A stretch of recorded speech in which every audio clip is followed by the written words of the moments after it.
അലൈക്കും വറഹ്മത്തുള്ളാഹി തആല വബറകാതുഹു. മുറാദി യാ മുറാദി യാ മുറാദി മുറാദി ഷാ ഖദീറുല്ലാ മുറാദി വശൗഖി അൻത യാ കുതുബ സമാനി വജൂദി മദ്ഹറുല്ലാഹി സുൽത്താനി. ഏറ്റവും പ്രിയപ്പെട്ട സഹോദരി സഹോദരന്മാരെ, പുണ്യങ്ങളുടെ പൂക്കാലമായ പരിശുദ്ധ റമളാൻ ഷരീഫിലെ നരകമോചനത്തിനായി യാചിച്ച് കേണപേക്ഷിച്ചുകൊണ്ടിരിക്കുന്ന അവസാന പത്തിലൂടെയാണ് നാമും കടന്നുപോയിക്കൊണ്ടിരിക്കുന്നത്. നമുക്കും വേണ്ടേ നരകമോചനം? കർമ്മങ്ങളുടെ മർമ്മത്തിലൂടെ വേണം നമുക്ക് നരകമോചനം നേടിയെടുക്കാൻ. നമ്മുടെ ജീവിത ലക്ഷ്യം എന്ത്? ആ ലക്ഷ്യസാക്ഷാത്കാരത്തിന് വേണ്ടി നമ്മുടെ നിയ്യത്തിന്, നമ്മുടെ ദൃഢനിശ്ചയത്തിന്, നമ്മുടെ മനസാന്നിധ്യത്തിന് എങ്ങനെ ചിട്ടപ്പെടുത്തിയെടുക്കാം എന്നുള്ള കാര്യമാണ് നമുക്ക് സംസാരിക്കാനുള്ളത്. ആത്മാക്കളുടെ ലോകത്ത് നിന്ന് പദാർത്ഥ ലോകത്തിലേക്ക് അഥവാ ഈ ദുനിയാവിലേക്ക് എത്തിപ്പെട്ട നാം നമ്മുടെ ഗർഭപാത്രത്തിൽ നിന്ന് തന്നെ നമ്മുടെ കാഴ്ചശക്തി, ആത്മാവിൻ്റെ കാഴ്ചശക്തി നഷ്ടപ്പെട്ടവരാണ്. നമ്മുടെ ജീവിത ലക്ഷ്യം എന്താണ്? എന്നെയും നിങ്ങളെയും സൃഷ്ടിച്ച് സംരക്ഷിക്കുന്ന, പരിപാലിക്കുന്ന നാഥനെ കാണലിലൂടെ നഷ്ടപ്പെട്ട കാഴ്ചശക്തി തിരിച്ചു കിട്ടി അനശ്വരമായ ലോകത്തേക്ക് ജീർണിക്കാത്തൊരവസ്ഥയിൽ തിരിച്ചു പോകേണ്ടതാണ്. നമ്മുടെ പ്രവർത്തനങ്ങൾ അഖിലവും അള്ളാഹുവിൻ്റെ വജഹിനു വേണ്ടിയിട്ടായിരിക്കണം. അഥവാ നിഷ്കാമ കർമ്മമായിരിക്കണം നമ്മുടെ ലക്ഷ്യം. അള്ളാഹുവിൻ്റെ വജഹല്ലാതെ മറ്റൊരു കാമവും നമ്മുടെ പ്രവർത്തനങ്ങളെ സ്വാധീനിച്ചു പോകരുത്. ലാറാഹത്തിലെ മുഅ്മിനി മിൻ ദൂനി ലിഖാഇ റബ്ബിഹി, പണ്ഡിതന്മാർ പഠിപ്പിച്ചു തന്നിട്ടുണ്ട്. അള്ളാഹുവിൻ്റെ ലിഖാഇനെ കൂടാതെ ഒരു മുഅ്മിനിനും വിശ്രമമില്ലാന്ന് അള്ളാഹുവിനെ കണ്ടെത്തണം. നമ്മുടെ അകക്കാമ്പ് കൊണ്ട്, നമ്മുടെ ആത്മാവിനെ കൊണ്ട് നമ്മുടെ റബ്ബിനെ തിരിച്ചറിയണം. തിരിച്ചറിയാൻ ലിഖാ ഉണ്ടെങ്കിൽ മാത്രമാണ് നമുക്ക് കാഴ്ചശക്തി തിരിച്ചു കിട്ടുകയുള്ളൂ. നമുക്ക് തിരിച്ച് മടങ്ങിപ്പോകാനുള്ളതായ അവസ്ഥ നമുക്ക് സംജാതമാവുകയുള്ളൂ.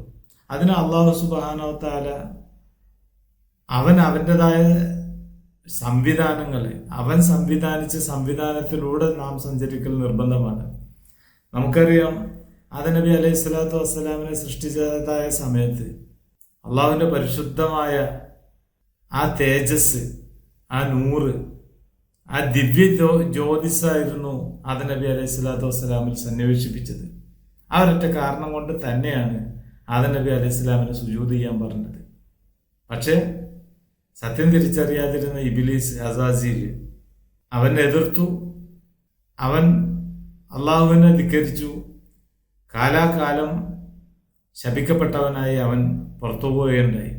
ആ സമയത്ത് അവൻ ഈ അധോഗതിയിൽ എത്തിച്ചേരാൻ കാരണക്കാരായ മനുഷ്യകുലത്തെ മുച്ചൂട് നശിപ്പിക്കാനുള്ള വരമായിരുന്നു അവൻ ചെയ്ത കർമ്മങ്ങളുടെ ഫലം അള്ളാഹുവിൽ നിന്ന് ചോദിച്ചു വാങ്ങിയത്. അവൻ പറയുകയുണ്ടായി, ഇല്ല ഇബാദക മിൻഹുൽ മുഖ്ലസീൻ, നിന്റെ നിഷ്കളങ്കരായ അടിമകളെ ഒഴികെ ബാക്കി എല്ലാവരെയും ഞാൻ നശിപ്പിക്കുന്നതാണ് എന്നുള്ള ശപഥത്തോടു കൂടിയിട്ടാണ് അവൻ പുറത്തു പോകുന്നത്. അള്ളാഹുവിൻ്റെ സംവിധാനമാണ്, അള്ളാഹുവിൻ്റെ പരിശുദ്ധ നൂറുമായിട്ട് വരുന്ന അള്ളാഹുവിൻ്റെ പ്രതിനിധികളെ അംഗീകരിക്കുക എന്നുള്ളത് മുഖ്ലിസാകാനുള്ള ഏക മാർഗമാണ്. എങ്കിൽ മാത്രമാണ് ഇബ്ലീസിന്റെ വഞ്ചനയിൽ നിന്ന് രക്ഷപ്പെടാൻ പറ്റുള്ളൂ. കാരണം മുഖ്ലീസീങ്ങൾക്കാണ് അള്ളാഹുവിൻ്റെ വജഹിനെ കിട്ടുക. അള്ളാഹുവിൻ്റെ വജഹ് എന്ന് പറഞ്ഞാൽ നമ്മളെല്ലാം മനസ്സിലാക്കിയിട്ടുള്ളത് അള്ളാഹുവിൻ്റെ തൃപ്തി വരുത്തുന്നുള്ളതാണ്. അള്ളാഹുവിൻ്റെ ഖലീഫാരുടെ മുഖം തന്നെയാണ് അള്ളാഹുവിൻ്റെ വജഹ്. സുന്നത്തായ കർമ്മങ്ങളിലൂടെ അള്ളാഹുവിലേക്ക് അടുത്തു കഴിഞ്ഞാൽ അവൻ അള്ളാഹുവിൻ്റെ കണ്ണാവും, കയ്യാവും, കാതാവും. അവൻ എന്ത് ഉദ്ദേശിച്ചു കഴിഞ്ഞാലും അത് നടക്കും എന്നുള്ളത് ഖുദ്സിയ ഹദീസിലൂടെ നമ്മളൊക്കെ പഠിച്ചിട്ടുള്ളതാണ്. പ്രിയ സഹോദരന്മാരെ, എന്താണ് ഈ സംവിധാനത്തിൻ്റെ പ്രത്യേകത? നമ്മളെ തലച്ചോറ് ആർക്കും അടിയറവും പണയം വെച്ചിട്ടില്ലെങ്കിൽ ചിന്തിക്കാൻ വേണ്ടി പറയാണ്. നബി അലൈഹി സ്വലാത്തു വസ്സലാമില് അള്ളാഹു നിക്ഷേപിച്ചത് എന്താണ്? അവൻ്റെ ദാത്തിയായിട്ടുള്ള പരിശുദ്ധ നൂറ്, തേജസ്, ഒളി. ദാത്തിയായി എന്ന് പറഞ്ഞാൽ സത്തയിലുള്ള ഒളി. സിഫാത്തിയായ മനുഷ്യവിശേഷണം ഉൾക്കൊള്ളുന്ന ആദം നബിയുടെ ശരീരത്തിലേക്കാണ് അള്ളാഹുവിന്റെ സത്തയിലുള്ള നൂറിനെ സന്നിവേശിപ്പിച്ചിട്ടുള്ളത്. അള്ളാഹിന്റെ തീരുമാനം അങ്ങനെയാണ്. ഇന്ന അർളിനൽ അമാനത്ത് അലസമാവാതി എന്നുള്ള ആ ആയത്തിന്റെ അവസാനം പറയുന്നുണ്ട്, ഫഹമലഹൽ ഇൻസാൻ. അള്ളാഹുവിന്റെ അമാനത്തെ ഏറ്റെടുക്കാന് ബാക്കിയുള്ളവരെല്ലാം വിസമ്മതിച്ചപ്പോ ഫഹമലഹൽ ഇൻസാൻ, അൽ ഇൻസാനാണ് അത് ഏറ്റെടുത്തത്. അള്ളാഹുവിന്റെ ദാത്താണ് എല്ലാ ഖലീഫാരിലൂടെയും കൈമാറി വരുന്നത്. ഇവിടെ അള്ളാഹുവിന്റെ ഏകത്വത്തിന് നിരക്കാത്ത ഒന്നുമില്ല. ദാത്തും സിഫാത്തും ആദ്യം മനസ്സിലാക്കി വന്നു കഴിഞ്ഞാല് നമുക്കത് കൃത്യമായിട്ട് മനസ്സിലാക്കാൻ പറ്റും. പെരുന്നാൾ വരുന്ന സമയത്ത് ഞാനൊരു പുതിയ ഡ്രസ്സ് ഇട്ടു എന്നുള്ള നിലക്ക് പുതിയ സുബൈർ ആവുമോ? ഇല്ലല്ലോ. സുബൈർ തന്നെ അല്ല. സുബൈറിന്റെ വിശേഷണമായ വസ്ത്രം മാറി. ഇവിടെ അള്ളാഹുവിന്റെ ദാത്ത് എന്നുള്ളത് അതിന്റെ ഉള്ളിലുള്ളതാണ്. അള്ളാഹു സംവിധാനിച്ച ഖലീഫാരുടെ വജ്ഹിലൂടെ, ഗുരുമുഖത്തിലൂടെ വേണം നാം സർവ്വതും വായിച്ചെടുക്കാൻ, നേടാനുള്ളത്. നമ്മുടെ സകല പ്രവർത്തനങ്ങളുടെയും കയ്യൊപ്പ് ആ ഗുരുവിന്റെ പ്രീതിയാണ്. അതുകൊണ്ടാണ് ഷെയ്ഖില്ലാത്തവന്റെ ഷെയ്ഖ് ശൈത്താൻ എന്ന് പറയുന്നത്. നമുക്കറിയാം, ഇത് മനുഷ്യനും ശൈത്താന്മാരും തമ്മിലുള്ളതായ കിടമത്സരമാണ് ഇവിടെ നടന്നുകൊണ്ടിരിക്കുന്നത്, ഇല്ലേ? ഹിസ്ബുള്ളയും ഹിസ്ബുൽ ഷൈത്താനും തമ്മിലുള്ള കിടമത്സരമാണ് ഇവിടെ നടന്നുകൊണ്ടിരിക്കുന്നത്. ഇവിടെ അള്ളാന്റെ പാർട്ടി വേറെ, ഷൈത്താന്റെ പാർട്ടി വേറെ. അള്ളാഹു സംവിധാനിച്ച സംവിധാനത്തിലൂടെ അള്ളാഹു മുഖ്ലിസീങ്ങളായ ആളുകളെ സംരക്ഷിക്കാനാണ് ഉദ്ദേശിക്കുന്നത്. അപ്പൊ ഷെയ്ഖ് ഉണ്ടെങ്കിൽ ആ ഷെയ്ഖ് ഉള്ള ഒരാളെ തൊട്ട് തീണ്ടാനും അവനെ നശിപ്പിക്കാനും ശൈത്താൻ പരമാവധി ശ്രമം നടത്തിക്കൊണ്ടിരിക്കും. പക്ഷെ ഷെയ്ഖിലെ ഫന ആകുക, ഷെയ്ഖിൽ ലയിച്ചു ചേരുക, ഷെയ്ഖിന്റെ ഗുരുമുഖത്തിലൂടെ കാര്യങ്ങൾ മനസ്സിലാക്കിയെടുക്കുന്ന ഒരാളിനെ സംബന്ധിച്ചിടത്തോളം അവനക്ക് ഇഖ്ലാസ് സദാസമയം അവന്റെ 24 മണിക്കൂറും ഓരോ ചലനങ്ങളിലും ഓരോ പ്രവർത്തനത്തിലും അവന്റെ നിയ്യത്തിനെ പുതുക്കിക്കൊണ്ടേയിരിക്കും. അള്ളാഹുവിന്റെ ഷെയ്ഖിന്റെ വജഹിലൂടെ അള്ളാഹുവിന്റെ വജഹിനെ അവന് നിതാന്തമായി കൊണ്ട് നിലനിർത്തിക്കൊണ്ടിരിക്കും. ആ ഒരു അവസ്ഥയിൽ ഷെയ്ഖ് ഉണ്ടെങ്കിൽ ശൈത്താൻ അവൻ അറ്റാക്ക് ചെയ്യാൻ പറ്റൂല. ഗുരുവിന്റെ മുഖമില്ലാതെ ഗുരുവിന്റെ വചനങ്ങളെ ധിക്കരിച്ചിട്ട് അല്ലെങ്കിൽ ഗുരുവിന്റെ കൽപ്പന നിരസിച്ചുകൊണ്ട് തടിയിച്ചയ്ക്ക് വഴിപ്പെട്ട് അവൻ ജീവിക്കുകയാണെങ്കിൽ അവനെ പിന്നെ എത്രയും പെട്ടെന്ന് ശൈത്താൻ കീഴടക്കി അവന്റെ പക്ഷത്തിലേക്ക് കൊണ്ടുവരും. അതുകൊണ്ടാണ് പണ്ഡിതന്മാർ പറഞ്ഞിട്ടുള്ളത്, വഖാലിഫിൻ നഫ്സ വശൈത്താന ഫഅസിഹിമ വൈൻഹുമാ മഹലാക നുസഹ ഫത്തഹിമി.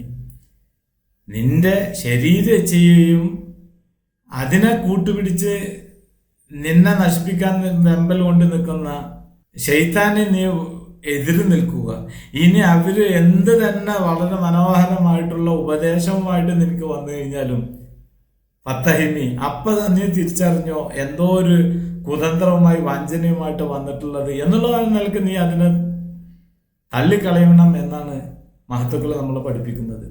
ഈ ഒരു അവസരത്തിൽ എനിക്ക് ഓർമ്മ വരുന്നത് സൂറത്ത് നിസാ 59-ാമത്തെ ആയത്തിൽ പറയുന്ന യാ അയ്യുഹല്ലദീന ആമനൂ അത്തിയുല്ലാഹ വഅത്തിയുർ റസൂല വഉലിൽ അംരി മിൻകും. മുഅ്മിനീങ്ങളെ അഭിസംബോധന ചെയ്യുന്നത് മുഅ്മിനീങ്ങളോടാണ്, അല്ലാത്തവർക്ക് ഇത് ഉൾക്കൊള്ളാൻ പറ്റൂല എന്നുള്ളത് ആ വചനത്തിൽ നിന്ന് തന്നെ കിട്ടും. മുഅ്മിനീങ്ങളെ അത്തിയുല്ലാ, നിങ്ങൾ അള്ളാഹുവിന് വഴിപ്പെടുക, വഅത്തിയുർ റസൂല, അള്ളാഹുവിന്റെ തിരുദൂതരെ ഹബീബ് മുത്തു മുസ്തഫ സല്ലല്ലാഹു അലൈഹി വസല്ലമയെ വഴിപ്പെടുക, ഉലിൽ അംരി മിൻകും, നിങ്ങളിൽ നിന്ന് നിങ്ങളുടെ കൈകാര്യകർത്തൃത്വം ആരെയാണ് ഏൽപ്പിച്ചത് ആ ഉലിൽ അംറിനെയും നിങ്ങൾ വഴിപ്പെടുക. ഇവിടെ ഞാൻ ചിന്തിക്കാൻ വേണ്ടി പറയാണ്, അള്ളാഹുവിന് കുറച്ച് ഗ്രേഡ് കൂട്ടി നിങ്ങൾ വഴിപ്പെടുക, ഇത്താഴത്ത് ചെയ്യുക. റസൂലുള്ളാഹി സ്വല്ലല്ലാഹു അലൈഹി വസല്ലം അതിൽ കുറച്ചിട്ട് ഉലിൽ അംർ പിന്നെ അതിലും കുറച്ചിട്ട് എന്നൊന്നും ഖുർആനിൽ അള്ളാഹ് പറഞ്ഞിട്ടില്ല. അള്ളാഹു ഒരേ രീതിയിലാണ് പറഞ്ഞിട്ടുള്ളത്, അത്തിയുല്ലാഹു വഅത്തിയുർ റസൂല വഉലിൽ അംരി മിൻകും. അപ്പൊ ഉലിൽ അംറിന് ഇത്താഅത്ത് ചെയ്യൽ വഴിപ്പെടല് നിർബന്ധമാണ് എന്നുള്ളത് തന്നെയാണ് ഖുർആനിൽ പറയുന്നത്. അപ്പൊ ഓരോരുത്തരും ഏത് രീതിയിൽ കാണുന്നു നോക്കുന്നു എന്നുള്ളതിനനുസരിച്ചാണ് കാര്യങ്ങളുടെ മാറ്റങ്ങൾ വരിക. ഇപ്പൊ ഒരാള് നഗ്നനേത്രങ്ങൾ കൊണ്ടാണ് തൻ്റെ ഷെയ്ഖിനെ കാണുന്നത് എങ്കിൽ തന്നെ പോലുള്ള ഒരു മനുഷ്യനായിട്ട് അവനക്ക് കാണാൻ പറ്റുള്ളൂ. അതേ സമയത്ത് തൻ്റെ ഹൃദയം കൊണ്ട് കൽബുമായിട്ടാണ് ഒരു ഷെയ്ഖിനെ വീക്ഷിക്കുന്നതെങ്കിൽ അവനക്ക് നിഷ്കളങ്കമായിട്ടുള്ള ഒരു പ്രേമഭാചനത്തെയാണ് കാണാൻ പറ്റുക. അതേ സമയത്ത് അവൻ്റെ ആത്മാവിനെ കൊണ്ടാണ് അവൻ തൻ്റെ ഷെയ്ഖിനെ കാണുന്നത് എങ്കിൽ അവിടെ ആദരവായ റസൂലുള്ളാഹി സ്വല്ലല്ലാഹു അലൈഹി വസല്ലമയുടെ തനി ജ്യോതിഷിനെയാണ് അവിടെ കാണാൻ പറ്റുക. ആ തനി തങ്ക നൂറിലൂടെ പ്രപഞ്ചനാഥനെയാണ് അവൻ കണ്ടെത്താൻ കഴിയുക. അപ്പോൾ ഓരോരുത്തരുടെ വീക്ഷണകോണിലൂടെയാണ് കാര്യങ്ങൾ മാറുക. അതുകൊണ്ടാണ് ആത്മാവിനെ കുറിച്ചുള്ളത് ഇത്രമാത്രം വിശദമായിട്ടുള്ള കാര്യങ്ങൾ തസൗഫിന്റെ മേഖലയിൽ സൂഫി മാർഗത്തിൽ ചർച്ച വരുന്നത്. അലമുൽ അർവായിൽ വെച്ച് ചെയ്ത കരാറ് അത് ഭൂലോകത്ത് അള്ളാഹുവിന്റെ പ്രതിനിധികൾ, അള്ളാഹുവിന്റെ ദാത്തിയായ നൂറുമായി വരുന്ന പ്രതിനിധികളിലൂടെ പുതുക്കണം എന്ന് പറയുന്നതിന്റെ വിവക്ഷ അതുകൊണ്ടാണ് ആത്മാവിനെ കുറിച്ച് പറയുന്ന സമയത്ത് യസ്അലൂനക അനിർ റൂഹ്, ആത്മാവിനെ കുറിച്ച് ചോദിക്കുകയാണെങ്കിൽ, ചോദ്യം ചെയ്യപ്പെടുകയാണെങ്കിൽ യസ്അലൂനക അവർ നിങ്ങളോട് ചോദിക്കുന്നതാണ് അനിർ റൂഹിനെ സംബന്ധിച്ച്. കുലി റൂഹ് മിൻ അംരി റബ്ബി, അത് റബ്ബിനോട് ബന്ധപ്പെട്ട റബ്ബിന്റെ കാര്യത്തിൽ പെട്ടതാണ്. അപ്പോ ആത്മാവ് 4 മാസത്തിൽ സന്നിവേശിപ്പിച്ച ആത്മാവ്, ആ ആത്മാവ് ഇവിടുന്ന് സ്ഫുടം ചെയ്ത് കാഴ്ചശക്തി തിരിച്ചു കിട്ടി, അതിന് അള്ളാഹുവിന്റെ ആദരവ് നേടി, അത് സഞ്ചരിച്ച വാഹനമായ ശരീരത്തിന് പോലും ആദരവ് വാങ്ങിക്കൊടുത്ത് അള്ളാഹുവിലേക്കാണ് തിരിച്ചു മടങ്ങി പോകുന്നത്. അപ്പോ ഈ ഒരു പ്രോസസ്സിനാണ് ഒരു ആത്മീയ ഗുരുവിന്റെ, ഒരു മുറബ്ബിയ ഷെയ്ഖിന്റെ, ഒരു ഗുരുവര്യരുടെ ആവശ്യം നമുക്ക് മുന്നിലുള്ളത്. അള്ളാഹുവിന്റെ സംവിധാനത്തിന്റെ ആ പരിശുദ്ധ തേജസ് ഒളി വഹിക്കാൻ മഹാഭാഗ്യം ലഭിച്ച മഹാമനുഷ്യാണ് ഖുതുബുസ്സമാൻ ഡോക്ടർ ഷെയ്ഖ് യൂസുഫ് സുൽത്താൻ ഷാ ഖാദിരി എന്ന മഹാമനുഷ്യ. ചരിത്രം നാം പഠിക്കേണ്ടതുണ്ട്. ആ ദൗത്യം അതേപോലെ ഏറ്റു നിൽക്കുന്ന അള്ളാഹുവിന്റെ ദാത്തിയായ പരിശുദ്ധ നൂറുമായി ഇന്ന് ആ ഒളിയുമായി നിലനിൽക്കുന്ന ഇന്നിന്റെ മഹാമനുഷ്യാണ് ഖുതുബുസ്സമാൻ ഡോക്ടർ സൂഫി മുഹമ്മദ് നിസാമുദ്ദീൻ സുൽത്താൻ ഷാ ഖാദിരി എന്ന മഹാമനീഷി. ആ ഗുരുമുഖത്തിലൂടെ വേണം അള്ളാഹുവിന്റെ വജ്ഹ്, അള്ളാഹുവിന്റെ പ്രീതി, അള്ളാഹുവിന്റെ തൃപ്തി നാം നേടിയെടുക്കാനുള്ളത്. ഇത് അള്ളാഹു സംവിധാനിച്ച സംവിധാനത്തിന്റെ ഭാഗമായിട്ടുള്ളതാണ്. കാലാകാലങ്ങളിലുള്ള ഖലീഫുമാര്, ആ ഖലീഫുമാരുടെ പ്രത്യേകത എന്താണ്? അവരിലേക്ക് ആളുകളെ ക്ഷണിച്ചിരുന്നു എന്നുള്ളത്. അതർവായ റസൂലുള്ളാഹി സ്വല്ലല്ലാഹു അലൈഹി വസല്ലമക്ക് ശേഷം വേറെ പ്രവാചകന്മാരില്ല. ആ ദൗത്യത്തിന്റെ പിന്തുടർച്ചയായിട്ടാണ് ഖലീഫാര് കൈമാറി വരുന്നത്. അപ്പോ നമ്മുടെ നിയ്യത്ത് എന്തായിരിക്കണം? അള്ളാഹുവിന്റെ വജ്ഹാണ്. നമ്മുടെ പക്കയായിട്ടുള്ള നിയ്യത്ത് നന്നാവണമെങ്കിൽ ഷെയ്ഖ് അനിവാര്യമാണ്. ഇന്നിന്റെ ഷെയ്ഖിന്റെ കരം പിടിക്കലും ആ ഷെയ്ഖിന്റെ പൊരുത്തത്തിലൂടെയുള്ള ജീവിതം അത് നിർബന്ധമാണ്. ഇത് കേൾക്കുന്ന ആളുകള് ആൾദൈവ സംസ്കാരം അല്ലെങ്കിൽ അദ്വൈത സിദ്ധാന്തം അല്ലെങ്കിൽ ഷിയയിസം, ഇങ്ങനെ എന്ത് വേണമെങ്കിലും നിങ്ങൾ വിളിച്ച് പറഞ്ഞു. പക്ഷെ സത്യത്തിന് ആർക്കും മൂടിവെക്കാൻ പറ്റൂല. ഇബിലീസിയൻ ചേരുകൾ ആദനബി അലൈഹി സ്വലാത്തു വസ്സലാമില് സന്നിവേശിപ്പിച്ച ആ പരിശുദ്ധ നൂറ് സന്നിവേശിപ്പിച്ച് സുജൂദ് ചെയ്യാൻ പറഞ്ഞപ്പോ നിഷേധിച്ചത് ആരാ? 5 ലക്ഷം വർഷക്കാലത്തോളം ഇബാദത്തും ഇൽമും പഠിപ്പിച്ച വലിയ ഗുരുവര്യരായിരുന്ന ആളാണ് ഈ ഒരു സംവിധാനത്തെ ധിക്കരിച്ചത്. അപ്പൊ നിങ്ങള് ആരെങ്കിലും ധിക്കരിച്ച് ഇതിനെ കളിയാക്കി അല്ലെങ്കിൽ ഈ രീതിയിലൊക്കെ പറഞ്ഞു വരികയാണെങ്കിൽ അത് നിങ്ങൾക്ക് വേണോ? ഷെയ്ഖ് നിസാമുദ്ദീൻ സുൽത്താൻ ഷാ ഖാദിരി മഹാനുള്ള കരങ്ങൾ പിടിക്കുക, അവിടെ അംഗീകരിക്കുക, അവിടെ സുക്കൂത്താകുക, അവിടുത്തെ ആ മുഖത്തിലൂടെ പ്രീതി നേടിയെടുക്കുക. സദാസമയം ശൈത്താനെ ആട്ടി ഓടിക്കണമെങ്കിൽ അള്ളാഹുവിന്റെ നൂറ് വഹിച്ചു നിൽക്കുന്ന ആ ഗുരുമുഖം നമ്മുടെ ഹൃത്തിൽ ഉണ്ടായിരിക്കൽ നിർബന്ധമാണ്. അത് അള്ളാഹുവിന്റെ സംവിധാനത്തിന്റെ ഭാഗമാണ്.